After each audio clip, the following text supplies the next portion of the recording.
Heyo, welcome back to my channel. I hope you are having a great day or not, and I hope you enjoy the video for today. It is a bit of a mess of a video, and I was considering not uploading it, but it is part 2 of the Lords of Fire, this time featuring Sephiroth, so I do hope you enjoy it. Sephiroth was not only the Titan god of fire. As you can see, this is Sephiroth. And before we begin, some disclaimers. These builds are not the best builds for the character in question. They focus only on getting the highest elemental potency boost possible. And because of that, it makes it more of a fun build to see what's possible under the restrictions of the max elemental potency. Obviously, the weapons are maxed out. That is what the build is based on. And yeah, there's tons of variations, possibly better builds. So take these builds with a grain of salt.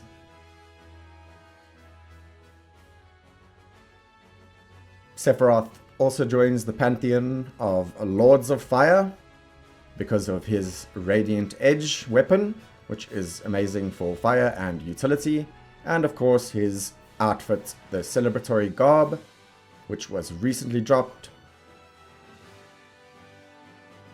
This gives him the Fire Mastery, which is that, of course, that 20% fire ability damage. And that is something that is great for him, and it brings him into the Fire Lord status, so to speak. These are the weapons, again, in the game with Fire Potency. It's Sky Splitter for Cloud, Crew Kicker for Glenn, Rage Collar for Red, Zack's Crystal Sword, Barrett's Flame Projector, and then Sephiroth's two weapons, the Radiant Edge and Prototype Crimson Blade. And that is something that makes Sephiroth unique, the fact that he has two weapons that have fire potency, which means he could equip them as a primary and secondary weapon and have fire potency on both of those, opening up his sub-equipment for more variation. And that is what the initial part of this video is going to be based on. That is both weapons as his core, so Radiant Edge and Prototype Crimson Blade. Because of the fact that he has those two fire weapons, he is easily able to reach the maximum fire potency, which is level 10 and gives you 120% fire damage at 100 points. So the first build will use Radiant Edge as the primary weapon and Prototype Crimson Blade, as I mentioned, as the secondary. The sub-weapons are going to be Cloud's Sky Splitter, Zack's Crystal Sword Z, and Red's Rage Collar. Again, this is a build to max out fire potency. Let's see what it gives us. The Radiant Edge gives 54 points of physical attack and 36 of fire. The Prototype Crimson Blade gives 20 points of attack with 18 points of fire. Sky Splitter rounds up the physical attack with an extra 20 points and another 18 points of fire.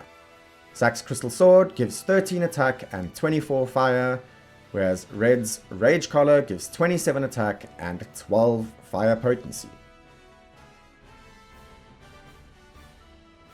That means that build 1 ends up with level 10 fire potency, that's 120%, and level 7 of both boost physical attack and boost attack, giving it 100 plus 50% physical boost and 50 plus 25% of both physical and magical.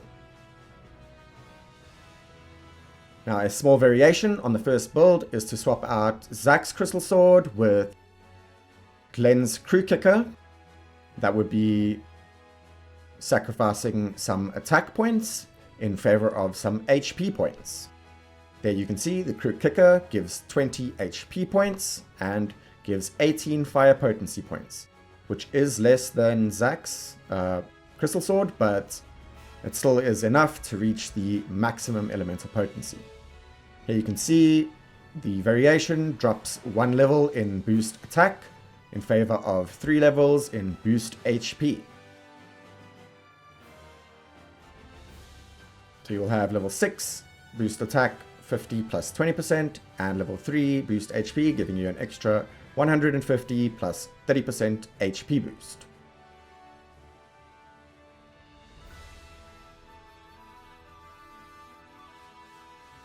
Now the second build, I wanted to see what I could do with the prototype Crimson Blade as the primary weapon, and it's quite a mess.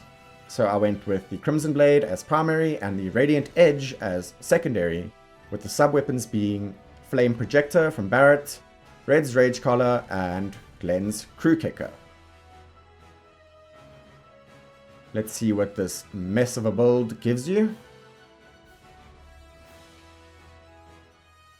It's a bit of a bargain bin here of items. You get attack plus 40 and 36 fire potency from the Crimson Blade, 27 physical from the Radiant, and 18 fire pot. Then Flame Projector gives 20 magic attack and 18 fire potency. Rage Collar gives 27 attack, 12 fire potency, and Crew Kicker gives 20 HP and 18 fire potency. As I said, it's a real bargain bin of R abilities. But it does still reach level 10 fire potency boost and level 4 of physical attack and level 3 of magic attack, level 7 of boost attack, and level 3 of HP. So a little bit of everything. The only things that are really maxed out are the fire potency and the boost attack.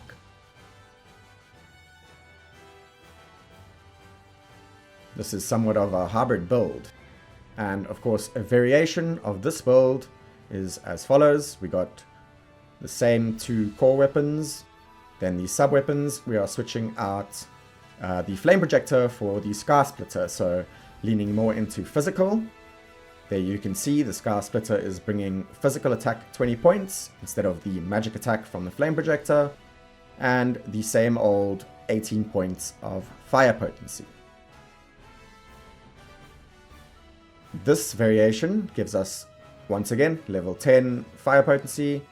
It gives us level 6 of physical attack and level 7 of attack with level 3 of HP.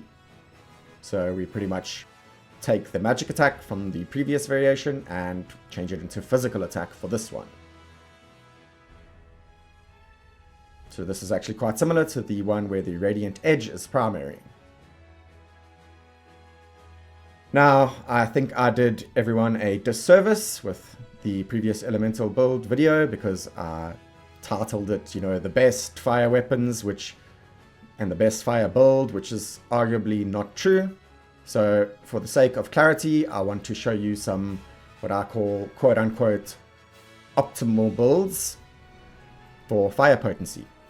Unlike the first part of the video that focuses only on getting the maximum elemental potency, these focus on trying to get optimal R abilities. So it'll be the Radiant Edge as the primary weapon with Claire Reed as the secondary. Then the sub-weapons are the Crimson Blade, Rage Collar, and Aerith's Striking Staff. Very different to the initial builds because we are not hard focusing on getting max elemental potency.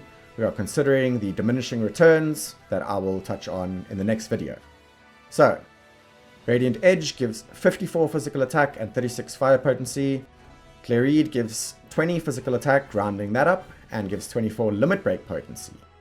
The Crimson Blade again gives 20 attack, 18 fire, 27 attack from Rage Collar, and 12 fire. And the Striking Staff rounds it up with 20 attack and 18 limit break potency.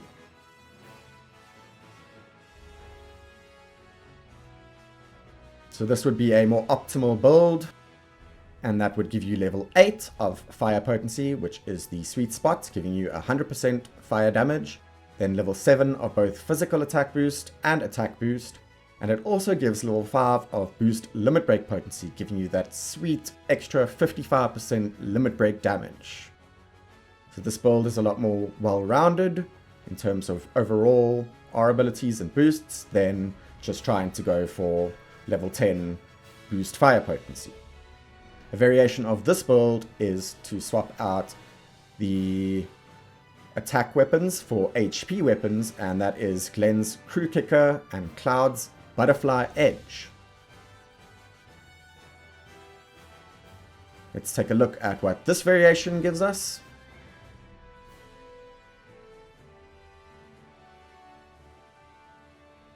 Any day now. there we have it. The Radiant Edge, same as what we've seen before. Their read, once again the same, except this time we have the Crew Kicker, which gives 20 HP and the 18 fire, and the Butterfly Edge, which gives 27 HP and 12 limit break potency. That synergizes with the Glare Reed, very similar to Air's Striking Staff in the last variation. So what we end up with here is once again level 8 fire potency, maxed out physical attack boost, but we have level 4 of attack boost. So we've dropped attack boost in favor of a lot more HP boost. So we have 47 points of HP boost, giving us level 6 of that, which is 250 HP plus 70% boost. And then the limit break potency is still at level 5, giving us 55%. And that is another much more well-rounded build. Now, there are so many alternatives for days. You can mess around and experiment with different secondary weapons for Sephiroth, any of his, and a couple of other good options are for sub-weapons for the 3rd slot, because we are not getting level 10 fire anymore. That is now open. You could go for Mad Minute, Buster Sword, Enemy Launcher, Striking Staff, Butterfly Edge, and Amaranth's Claws are all pretty good things to check out and experiment with. Now, the quote-unquote optimal version of the second build, which already was a mess, so this is sort of a bit of a mess too. I'll call it optimal, but hard to say. We have the prototype Crimson Blade as the primary, then we have the Mithril Katana, Crew Kicker, Power Soul, and Rage Collar for this one. So this build is kind of awkward, and I don't actually recommend it, to be completely honest, but it gives us 40 points of attack boost, 36 fire, 20 points of HP with 18 magic ability potency, then another 20 HP, 18 fire, 27 attack, 12 fire, 20 HP, and another 18 magic ability potency. So again, this build is a little awkward, and I don't recommend it because there's no primary stat, so no boost magic attack or boost physical attack. Instead, it has the same old level 8 for fire, and level 7 for attack, level 7 for HP, so very heavy into HP, and level 5 magic ability potency boost, which is 60% extra magic ability damage. But again, no primary stat, no boost M attack or P attack, so yeah, it's a bit of a strange one, but it is more optimal than the quote-unquote build 2. Here are the comparisons. So the physical based build, the optimal build has more physical and magic attack stats. Obviously build 1 has more fire potency because that is what I went for that. But this, they have the same physical attack boost, but this build has the same attack stat, but actually brings level 5 limit break potency. So you can see overall the optimal build is actually better than the first build, which just goes into fire potency. Same thing with the second build. Build 2 has more physical attack stat, where the optimal build has more magic attack stat. Obviously build 2 has more fire, and